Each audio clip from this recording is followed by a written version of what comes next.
So this is a little bit of a follow-up video to my inverter project video. I finally got the solar kit that came in, or ended up ordering it from Renogy, 300 watt system. So I just wanted to talk about how I got it installed on the board. I'm about halfway through the project. Pretty much I liked everything about the kit, but there was one thing on the panels. The cables that they have, they just needed to make them like, I don't know, 3 inches longer. Is when you're wiring that up, you have to overlap the panel brackets just because there's just not enough length. So if they just added like 2 more inches, 3 more inches on each of those wires on the panel, it would have given you just a little bit of flexibility to separate those panels out. Now I know they make extensions that you can clip up, but I thought right out of the box it would have been nice. Other than that, love the kit. Had all the brackets, all the hardware, the charge controller, everything that you would need. The only things that I purchased in addition to the kit were just, I'm a fan of on-off switches, and then I put a breaker in line with the overall system. One thing I wish they would have done is right on the model, you probably can't see it, I had to mark it with my own, is just mark what it is, you know, battery negative, battery positive, photovoltaic negative and positive, right on the outside of the unit as well. It's clearly marked on the inside of the unit. I'm not going to take it apart. So it's not that big of a deal, but those two things were my only complaints about that. It's just I wish those would have been marked clearly on the outside mounting bracket, and then just a little bit more length on the panel wiring. So I have my battery connections to the controller coming directly on the breaker side, going directly to the battery, so that should connect nicely. And then the negative coming out, which will be connected to the battery negative, which lays here, but that's sitting in the trailer right now. And then as far as the solar panel install, I'll run the, obviously the positive will come into my on-off switch directly from the solar panels. I put a breaker in line with that, and my positive, I won't connect those yet because you're supposed to connect the battery, get the unit on, set what type of batteries, and get the unit dialed in before you connect your solar panels. Another cool thing that came in the kit is this Bluetooth connection, so that you can on your phone monitor the system.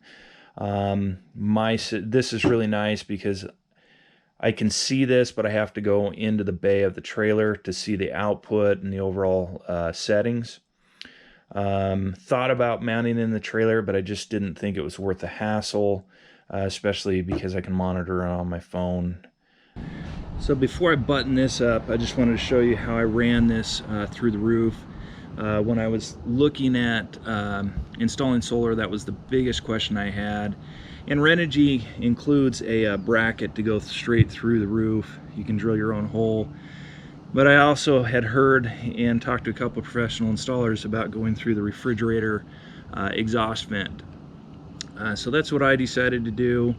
And I think it's going to work out really clean. I did use the 2 grommets that came with the Renogy system to go into the refrigerator vent. I'll replace this grating and epoxy it in, so that shouldn't be too big of a problem. But the grommet that came in it, came with the kit. I just used a 3/4 inch bit, and then ported my wires down through. After I'm finished getting the lengths all dialed in, you probably can't see in there, but I'll go ahead and secure that to the sidewall. Did take a minute to fish through there, ended up fishing it up backward and then pulling the lines down through, but overall not that big of a deal to fish those wires through the system. Ordered some of that Eternabond tape to hold that down. I didn't want as long of a run as I had, but due to the space on the trailer, I thought this was a cleaner location to install the overall panels. And this is what I was talking about as far as not quite having enough length on the cabling. When I was pulling those cables together, you have to stack the brackets. There's no room to move those around. So that's my next step. I actually need to install the panels and get those all bonded in, and then install my board.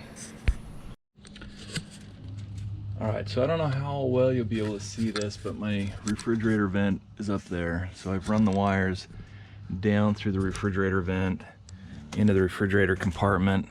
I'm not gonna dig them out, but I've already secured the wires on the other side of the insulation. And then I was able to find, look at it a little bit, you probably won't be able to see it. I was able to find a port, well, not a port, just a small panel, drilled a 3/4 inch hole to fish those wires through, and we're able to fish the wires from the refrigerator panel through to the system into my cargo bay, which you've seen before. My inverter and all the electrical goes here.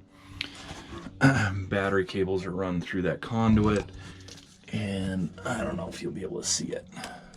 I ran that. I'll secure these once my length is dialed in up to the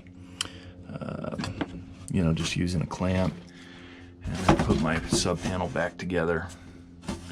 Right now that's where it's at. I'll finish it up.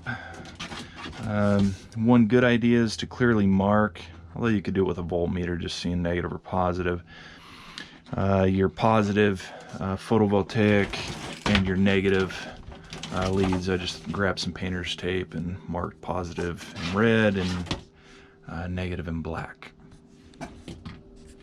Bought this lap or sealant tape and pushed that down to just kind of house all the wiring. And then of course did the lap seal around everything. Looks like I need a little more lap seal there.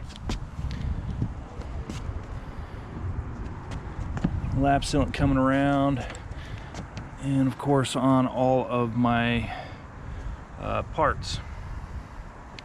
One thing that I did do, I was paranoid, and I don't know if this is going to be a mistake or not. I was paranoid about these, it doesn't feel like these bolts really grab into a whole bunch, and I know you're probably pulling more on shear and you're relying on the lap sealant, but I actually took some JB Weld epoxy glue and went around there before I put my lap sealant on, and that stuff seems to be pretty stuck. So I'm pretty happy with that. One thing I am concerned about is just if I ever have to pull these back up, what kind of damage I'm going to end up doing to the roof, because those are welded on, but I figure I can chip into there and pull those off easier. So now we'll go inside and I'll show you just those final products that I used. So to just wrap up my project, some things I learned, some things I wish I would have done different. First, like I said up top, one of the first things that I did, I was worried about those brackets staying on that roof. So I used some epoxy with a decent syringe style, so I could really just bead around those brackets, and that seems to have held really well. I use Loctite, but any basic epoxy 2-to-1 mix, will work pretty good.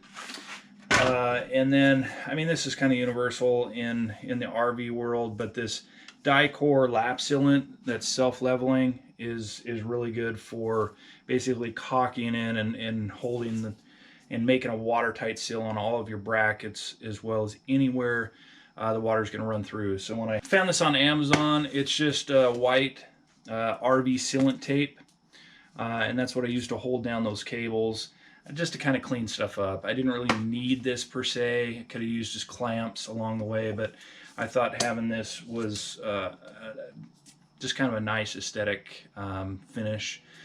But also I thought it was just nice to have in my RV kit. You know, if the roof ever hits a tree or something, pops a hole in it.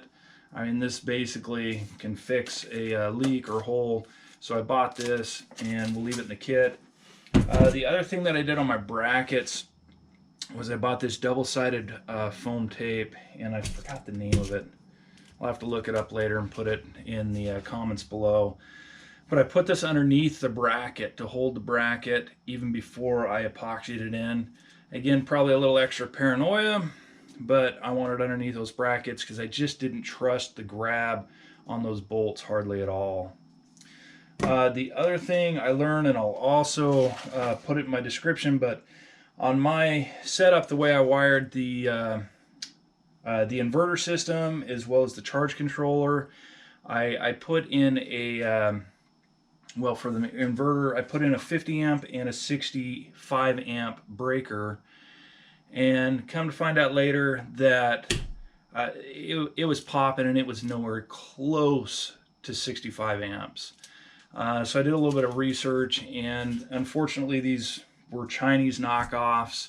The reviews weren't bad, but then I got down into the weeds and it was exactly the same problem I was having, and some guys had done some tests, some amperage tests, and this 65 amp breaker was barely pushing 20 amps. But not only are they not allowing 65 amps before they pop, it's creating a choke point to where it wouldn't even allow, I think the one guy said, like 25 amps through the breaker.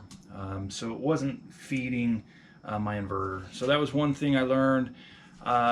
Do check your reviews, especially when ordering on Amazon. That particular breaker, I wouldn't recommend it. I'll try to remember to put it in the comments below on that product. Other than that, pretty straightforward, happy with it. We just took our first run, and the 300 watt system was definitely enough to keep up with running the refrigerator and some other things. The new battery bank's working good. So overall, pretty happy with it. Glad that that project's done.